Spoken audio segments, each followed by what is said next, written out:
Setelah kita ibadah, yang paling utama harus kita panjatkan adalah alhamdulillah. Dan jangan sampai ibadah membuat kita membanggakan diri kita. Oleh karena itu, habis ibadah lupakan. Kita pernah beribadah apa? Lupakan. Tapi kalau dosa, kita terus mohon ampun kepada Allah Subhanahu wa ta'ala. Karena hadirin rahimakumullah, seorang ulama mengibaratkan melakukan ibadah itu berat, tapi jauh lebih berat lagi menjaga ibadah. Ibadah itu seperti kaca, bisa pecah, Bapak Ibu ya. Kita sholat harus dijaga, sholat ini jangan sampai dibanggakan. Kita bisa menyumbang masjid, jangan sampai kita banggakan.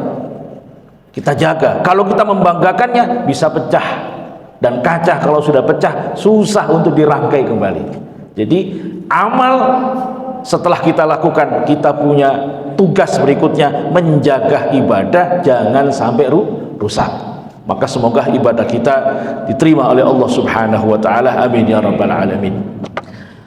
Salawat beserta salam semoga selalu dilimpahkan kepada junjungan kita baginda Nabi Muhammad sallallahu alaihi wasallam. Bapak Ibu yang dimuliakan oleh Allah Subhanahu wa ta'ala, sahabat Mu'adz radhiyallahu anhu pernah menyampaikan satu pertanyaan kepada Rasulullah sallallahu alaihi wasallam. Ya Rasulullah, akhbirni bi'amalin yudkhilunil jannah wa yuba'iduni minan nar. Rasulullah, amal yang beritahu aku tentang amal yang bisa mendekatkan diriku ke surga dan menjauhkan aku dari neraka.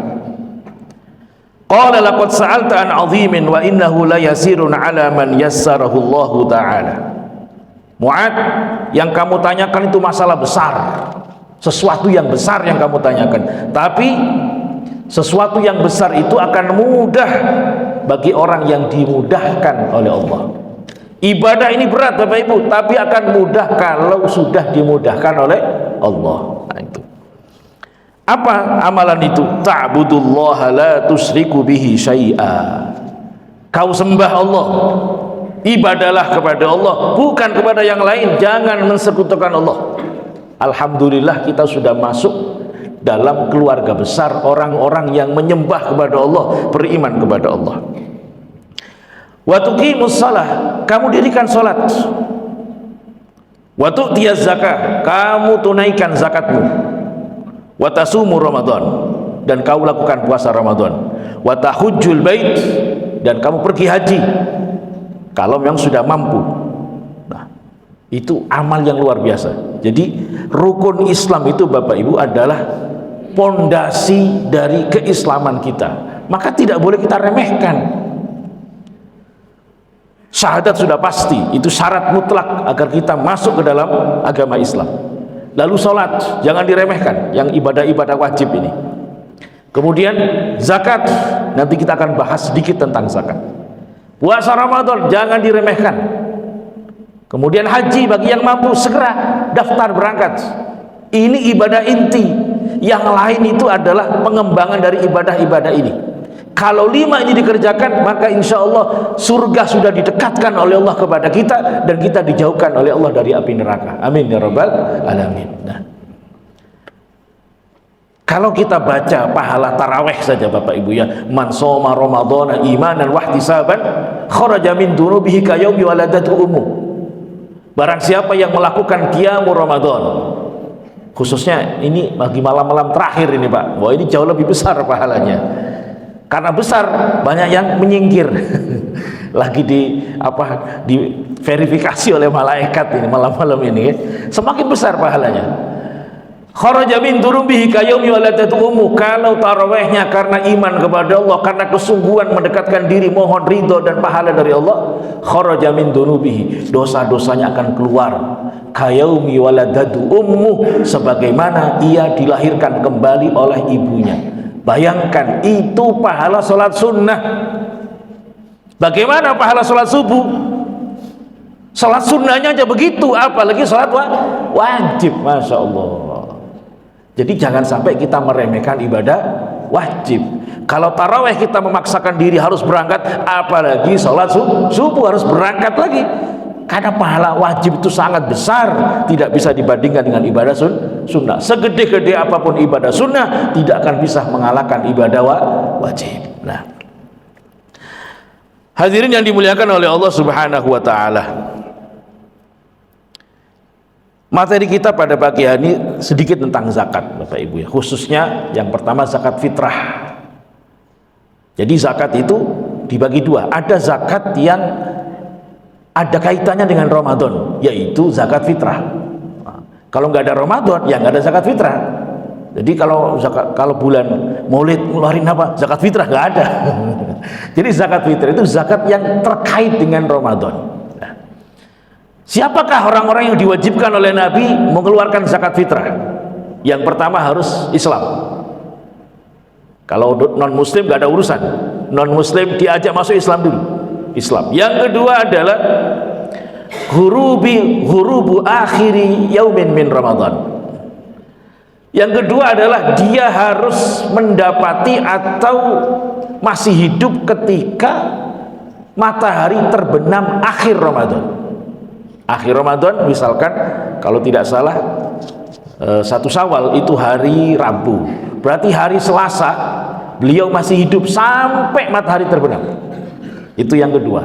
Yang ketiga adalah memiliki kelebihan rizki untuk makan dia dan keluarganya pada tanggal 1 Syawal. Nah, kalau itu sudah terpenuhi syaratnya, maka kita wajib mengeluarkan zakat fitrah. Nah, lalu kapan kita mengeluarkan? Dalam madhab Imam Syafi'i diterangkan waktu zakat fitrah itu dibagi 3. Yang pertama waktu boleh, yaitu sejak tanggal 1 Ramadan. Meskipun wajibnya, syarat wajibnya belum terpenuhi, tapi kita optimis, husnudzon kita panjang umur sampai akhir Ramadan, maka dibayarkan sejak tanggal 1 Ramadan sudah boleh. Tapi jangan sebelum Ramadan. Sya'ban udah bayar, itu terlalu semangat, tapi nunggu Ramadan dulu. Jadi waktu jawaz, waktu boleh. Kemudian waktu wajib, kalau sudah matahari terbenam malam 1 Syawal, nah itulah waktu wajib sebenarnya, maka semua harus. Nah, tapi kalau panitia zakat nggak berani Pak nunggu sampai tanggal segitu, biasanya 2 hari atau 1 hari sudah disalurkan, jadi mengikuti waktu jawaz. Nah, ada waktu makruh, punten, ada waktu jawaz, waktu wajib. Yang ketiga waktu sunnah, maksudnya sangat dianjurkan, yaitu ba'da subuh sebelum sholat id. Wah, ini kalau pakai panitia nggak bisa Pak ya. Oh, saya mau waktu afdol. Waktu afdol itu ba'da subuh sampai dilaksanakan sholat id. Nah, itu waktu yang inti. Ada waktu makruh, jadi waktu yang dibenci. Makruh itu jangan sampai dilakukan, itu mendekati haram, yaitu ketika terlambat mengeluarkan zakat fitrah setelah sholat id. Nah, ada waktu makruh itu sampai terbenam matahari, makruh. Setelah terbenam matahari 1 Syawal, waktu haram.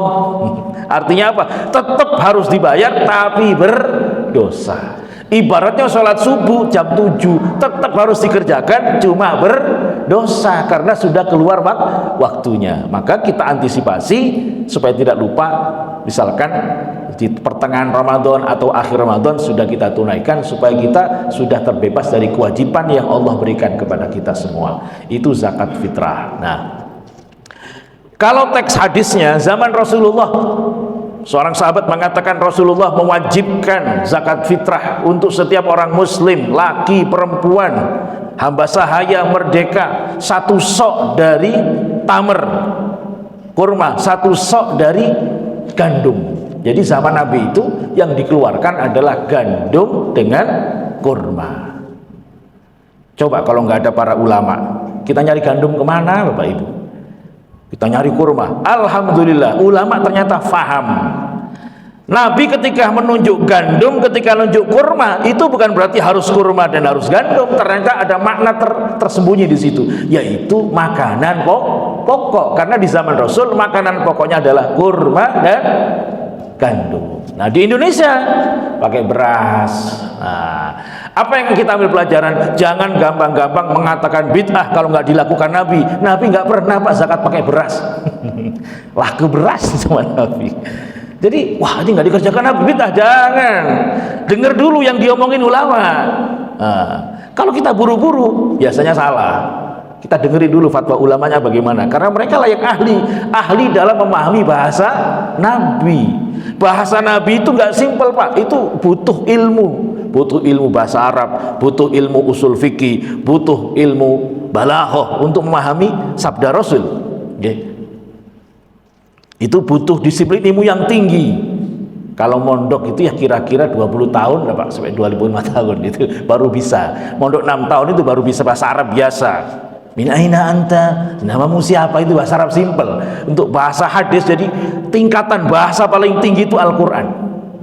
Yang kedua adalah sabda Rasul. Yang ketiga baru bahasa Arab, syair-syair orang-orang Arab terdahulu zaman jahiliyah, itu bahasa Arabnya murni. Nah, itu bahasa Arab yang paling tinggi. Nah, hadirin yang dimuliakan oleh Allah Subhanahu wa taala, jadi yang kita keluarkan adalah beras. Ukurannya berapa? Satu sok itu zaman Nabi diukur oleh ulama-ulama kita. Mayoritas beliau mengatakan satu sok itu kira-kira 2,5 kilo, 2,5 kilo. Nah, 2,5 kilo kita keluarkan beras. Jangan beras paling murah Pak, jangan. Yang sedang. Nah, nanti kita ngeluarin pakai beras Raskin, beras yang sedang. Yang mahal juga tidak harus. Kalau yang mahal terserah, tapi usahakan yang sedang, yang tengah. Tapi kalau pengen yang bagus, lebih bagus. Tapi Rasulullah pernah mengatakan kepada panitia zakat saat itu, jangan ngambil yang terbaik, ambil saja yang sedang. Nah, makanya khairul umuri awsatuha, sebaik-baik perkara adalah yang sedang. Nah, 2,5 kilo itu diberikan kepada siapa? Mayoritas ulama mengatakan yang berhak menerima zakat itu zakat fitrah dan zakat mal sama, yaitu 8 golongan. Ada fakir, ada miskin, ada amil, ada gharim, kemudian ada mu'allaf, ada sabilillah, ibnu sabil, dan riqab. Jadi sama dengan zakat mal. Cuma ada juga ulama yang mengatakan usahakan diutamakan fakir miskin. Kenapa? Karena Rasulullah bersabda akhnuhum anis su'al. Jadikanlah orang-orang fakir miskin itu tidak minta-minta di tanggal 1 Syawal. Kenapa? Sudah kita drop zakatnya, sudah aman. Jadi apa namanya, stok berasnya aman, jadi nggak minta-minta. Nah, itu filosofi zakat fitrah. Nah, Bapak Ibu yang dimuliakan oleh Allah Subhanahu wa taala, maka mari nanti kita saling ta'awanu 'alal birri wat taqwa, saling membantu. Maka alhamdulillah ada panitia zakat dan lain sebagainya. Kenapa ada panitia? Supaya merata, fakir miskinnya dapat semua. Kalau nggak di panitia, biasanya kadang-kadang numpuk Pak, fakir miskin yang si orang itu kenalannya banyak, penuh dia berasnya. Tapi fakir miskin yang lain kadang-kadang nggak dapat karena namanya nggak viral. Misalkan diciciri. Makanya panitia akan memverifikasi siapa fakir miskin yang usahakan jangan sampai tidak mendapatkan bagian zakat fitrah. Nah, orang yang termasuk kategori kaya jangan menerima zakat fitrah kecuali kalau memang dia seorang amil. Nah, amil pun nanti perdebatan lagi, ini amil panitia termasuk amil atau bukan. Nah, rata-rata ulama mengatakan bukan. Ya sudahlah, kita ikut yang hati-hati saja Bapak Ibu ya, supaya zakat kita sah semuanya. Amin ya rabbal alamin. Itu zakat fitrah. Nah, ada yang membayarkan pakai uang. Itu memang mengikuti pendapat Imam Hanafi dan para pengikutnya. Mazhab Hanafi mazhab besar, ulama besar, tidak bisa kita remehkan. Maka rata-rata ulama Syafi'i zaman sekarang mengatakan boleh mengikuti yang difatwakan oleh Imam Hanafi, yaitu membayar zakat fitrah dengan menggunakan uang. Tapi kalau ingin yakin tidak ragu-ragu, ya silakan menggunakan beras gitu. Bapak Ibu yang dimuliakan oleh Allah Subhanahu wa taala, yang kedua adalah zakat mal. Disebut zakat mal, zakat harta, zakat yang nggak ada kaitannya dengan Ramadan. Nah, itu dalam penjelasan ulama kita, Zakat mal itu wajib untuk 5 komoditi. Yang pertama adalah al-athman, barang-barang berharga. Zaman Nabi emas dan perak, dinar, dirham. Zaman Nabi itu kalau mau bayar apapun pakai dinar, koin emas, atau dirham, koin perak. Dinar itu bikinan Romawi, dirham bikinan Persia. Itu dulu Nabi pakai itu, dinar dan dirham. Nah, itu yang pertama. Yang kedua, al-mawasi, binatang ternak. Ternaknya cuma 3, onta, sapi, kambing. Nah, itu doang yang kena zakat Bapak Ibu ya. Yang ketiga adalah zuru', pertanian. Pertanian ini kalau versinya Imam Syafi'i dan pengikutnya khusus untuk tanaman makanan pokok, beras, gandum dan lain-lain. Tapi kalau Imam Hanafi dan ini yang mendapatkan dukungan dari ulama-ulama zaman sekarang, seluruh pertanian wajib zakat. Mau tani apa aja wajib, tani coklat, tani macam-macam. Karena apa? Faktanya sekarang kadang-kadang tanaman-tanaman itu mengalahkan beras. Masa gara-gara nanam beras kena zakat, itu yang sebelah nanam ini nggak kena zakat?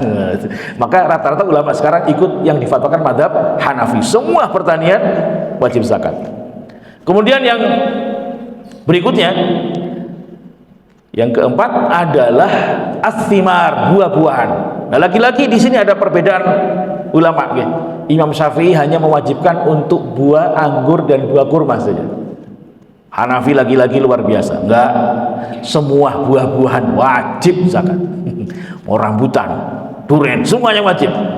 Imam Syafi'i cuma al-qarab wal inab, anggur dan kurma.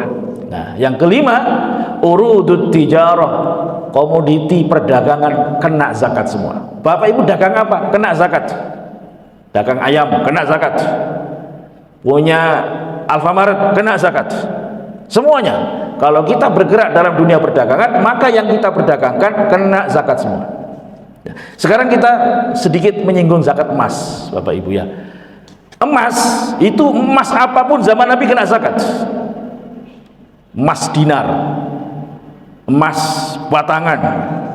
Cuma satu yang menjadi perdebatan ulama, emas dalam bentuk perhiasan wanita. Jika memang itu dipakai oleh wanita dan kadarnya memang tidak melebihi batas, maka yang dipakai perempuan itu gak kena zakat, karena hanya sebagai perhiasan. Tapi selain itu kena zakat semua. Tapi faktanya sekarang kan wanita itu perhiasannya memang ditumpuk-tumpuk Bapak Ibu ya, sampai sekerat 200 gram lah, itu mah kena zakat itu mah. Yang nggak kena zakat itu ya paling cincin yang dipakai, gelang yang dipakai, kalung yang dipakai, itu nggak dihitung zakatnya. Tapi kalau yang berangkas itu, masya Allah, ya kena zakat itu. Nah, bagaimana Pak? Jadi kalau kita memiliki emas atau memiliki uang, karena uang ini sekarang mengambil posisinya dinar. Nah, kalau kita memiliki emas yang sudah mencapai 85 gram, berarti kita sudah wajib zakat. Nah, sudah misalkan tanggal 1 Ramadan, kemarin entah dari warisan atau apa, dapat emas sampai 200 gram. Masya Allah, batangannya macam-macam itu, 200 gram. Ya kena zakat ini. Cuma zakatnya bukan saat itu, zakatnya tahun depan. Kalau sudah setahun, 1 Ramadan berikutnya baru kena zakat. Uang pun demikian. Bapak Ibu kita kan kerja ya, ada yang pegawai swasta, ada yang pegawai negeri, kan ditabung duit itu. Selain dimakan kan sisanya ditabung. Pas tabungan kita mencapai harga emas 85 gram.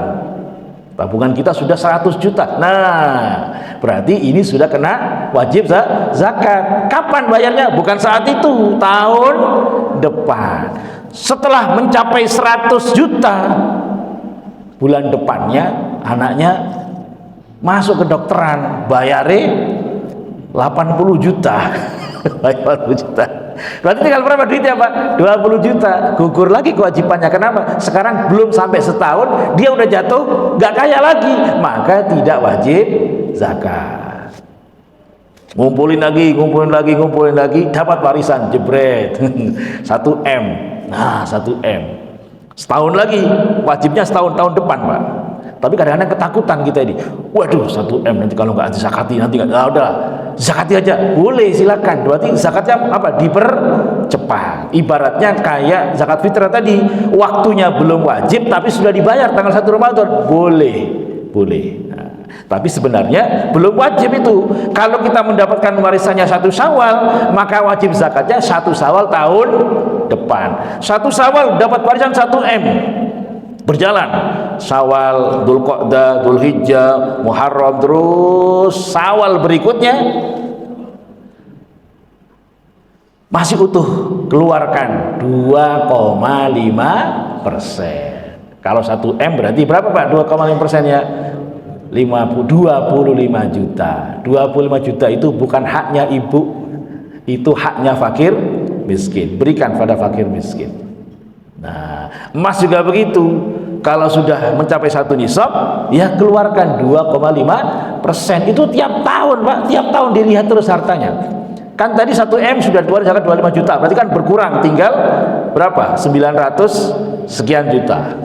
Tahun depannya dilihat lagi, Syawal berikutnya, waduh ketambahan karena hartanya barokah. Tambah 2 M, berarti tahun depan zakatnya meningkat 50 juta. Andaikan punya duit 2 M, zakatnya 50 juta.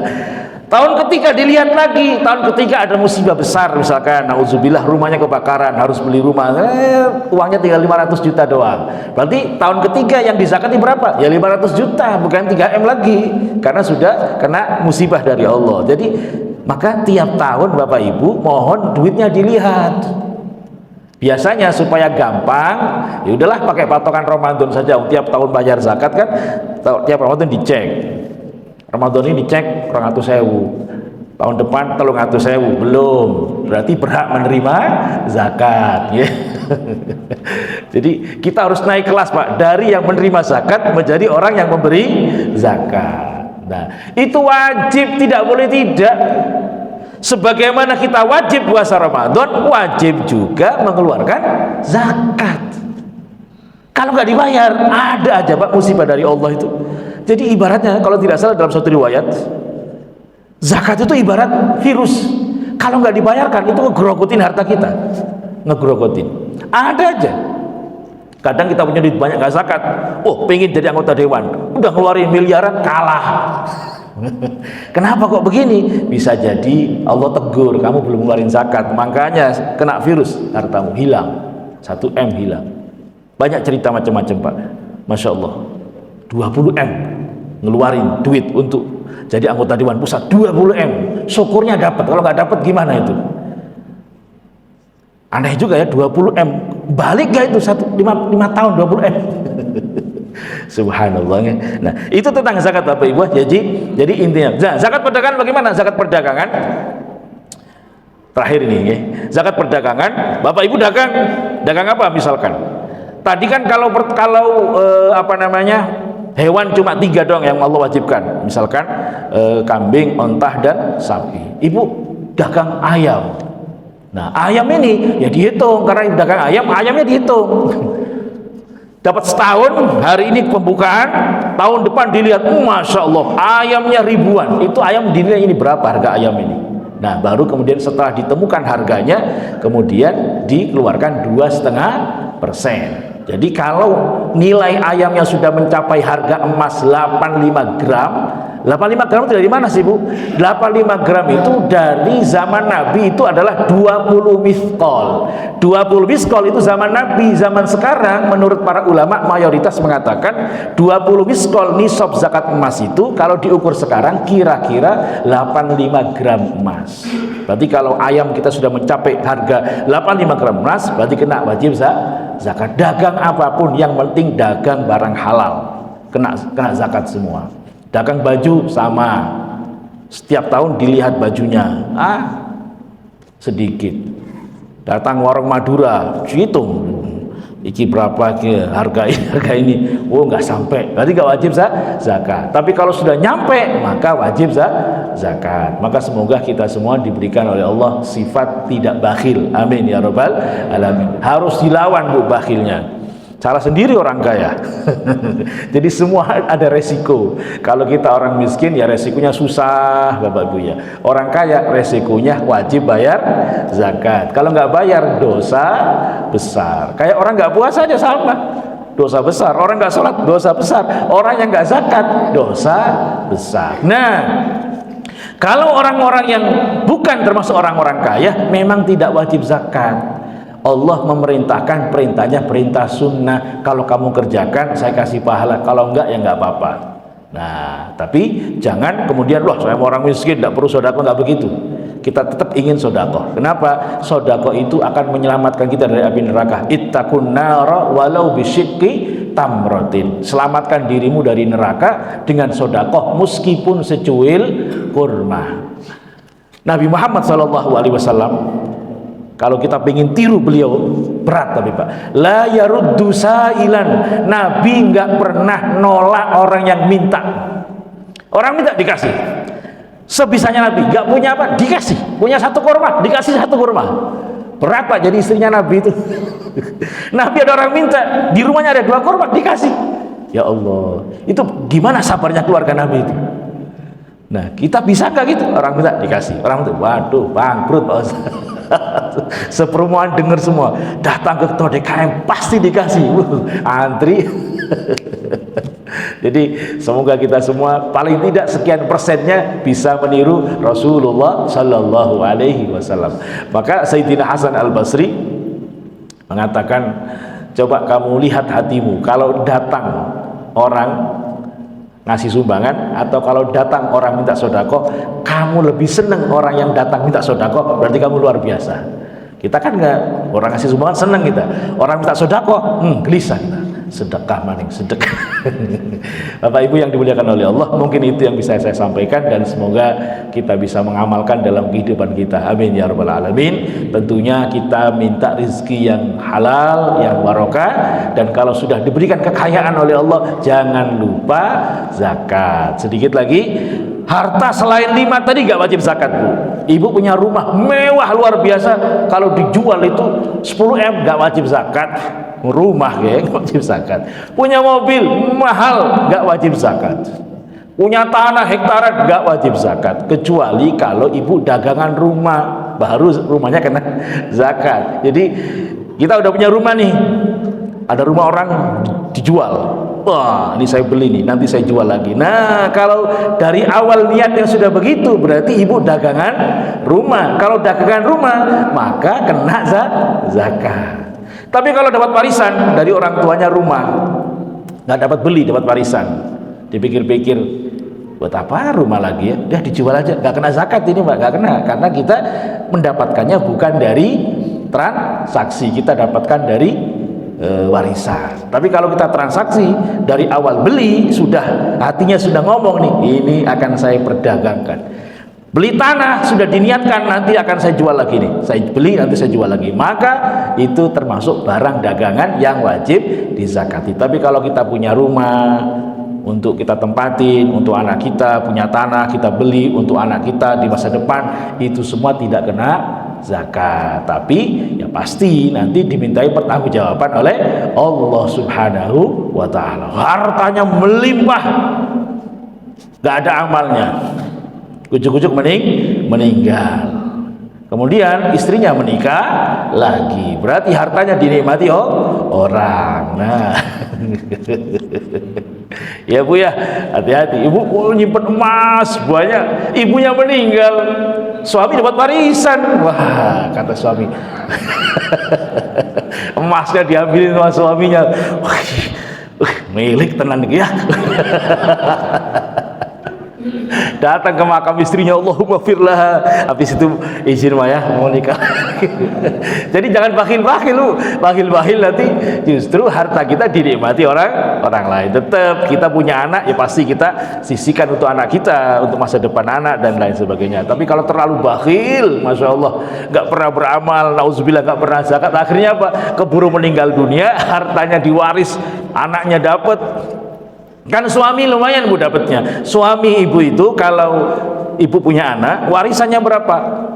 1/4. 1/4 kan lumayan. Nah, kalau ibu misalkan hartanya 1 M, berapa 1/4-nya itu? 250 juta warisan suami dapat. Wah. Kalau ibu nggak punya anak, warisannya setengahnya. Harta ibu 1 M, suaminya belum punya anak, ibu belum punya anak, meninggal, setengah M-nya diambil suaminya. Halal dari Allah, itu halal. Langsung, masa iya nggak nikah lagi? Ya rugi. Kurang lebihnya mohon maaf. Ihdinas siratal mustaqim wal 'afwu minkum. Wassalamualaikum warahmatullahi wabarakatuh.